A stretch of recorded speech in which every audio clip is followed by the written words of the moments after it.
kuchagua watu, wewe utakuwa ni mtumishi wao, sio bosi wao. Yaani leo naomba utumishi utobadilika.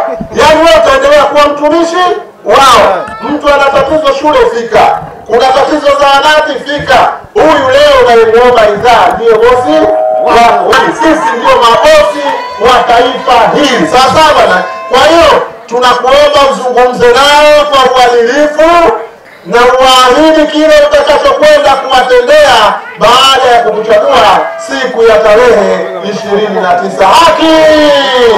Nipigie kura tarehe 29 ili niwe diwani wa kata ya Kiburugwa. Maana yake katika kuchagua tunahitajika tupate mtu mmoja kwenye kata ili aende akatuwakilishe. Sasa kuna kauli zinasemwa chama kwanza, mambo mengine baadaye. Labda tafasiri haikueleweka vizuri.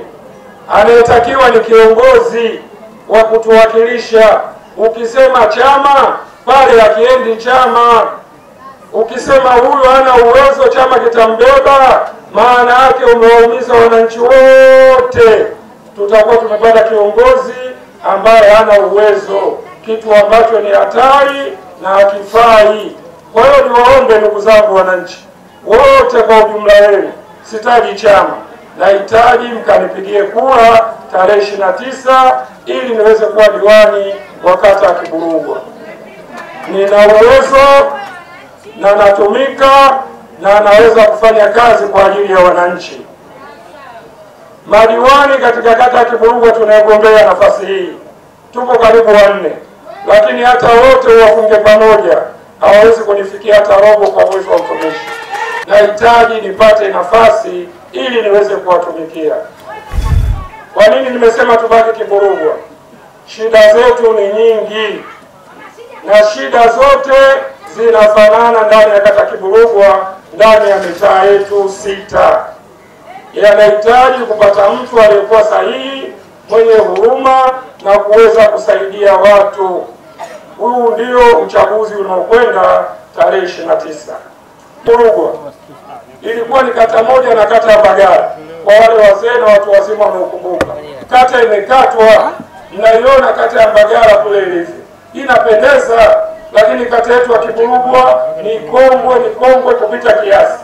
Inafikia hatua zinaanzishwa kata zingine zinakuwa mzuri, ya kwetu iko pale pale. Makosa yetu kwenye kuchagua hapa. Hii nafasi tusipoteze, tusifanye makosa. Chama baki nacho. Usiyekuwa na chama amua. Wakija kukupa fulana chukua, wakikupa 2000 chukua, wakikupa tarumbeta cheza, lakini kwenye kupiga kura ni siri yako. Unaenda kupiga kura, unakuwa ballot paper, unakwenda pale pembeni. Twendeni tukapige kura zijae. Kura zetu zikijaa, huu babaishaji unakuwa hakuna. Una lori kubwa Samtela limebeba mzigo, wanakuja wezi na bajaji, kweli wanafanikiwa kuiba, lakini ndio watamaliza mzigo wa lori? Hawawezi kumaliza. Tokeni twende tukapige kura. Kama wajumbe wanaandikisha vitambulisho, kuna watu wataamua kapige kura mara 2. Tafadhali wananchi tunawaambia, zuieni watoto wenu, zuieni familia zenu, mtakuja juta kwenye uchaguzi huu. Mnanielewa? Mtakaye subutu kufanya ila ya aina yoyote ndani ya uchaguzi huu, kwamba chukua kitambulisho sio chako ukapige kura, kitakachokukuta usije ukamlaumu mtu. Dua hii inakwenda mbele, hairudi nyuma. Ukiamua na sisi tumeamua, litakalotokea usimlaumu mtu. Omba wakina mama, kura zote tukiwa wazima kwa mheshimiwa mbunge. Kura zote kwa mheshimiwa mbunge wetu. Kura zote kwa mheshimiwa rais. Na waomba sana wakina mama. Sasa wataweza. Kwa taarifa tu kwamba kura za kafu mwaka huu haziibiwi. Tunaanzia kwenye nafasi ya udiwani, tunakwenda nafasi ya mbunge, tunakwenda nafasi ya rais. Kama kuna mtu anataka kuwa bubu na kipofu, ajipendekeze katika masanduku ya kura uchaguzi wa mwaka huu. Hiyo ndio habari nyingine. Mheshimiwa, baada ya kusema haya, leo tulikuwa na operation kubwa kabisa ambayo tumeipa jina operation ya haki isiyokuwa na mipaka. Tulikuwa na kazi kubwa tangu saa 9 jioni mpaka muda huu, na baada ya hapa tunapiga jaramba katika maeneo maalum, maanake mkutano umeishi hapa.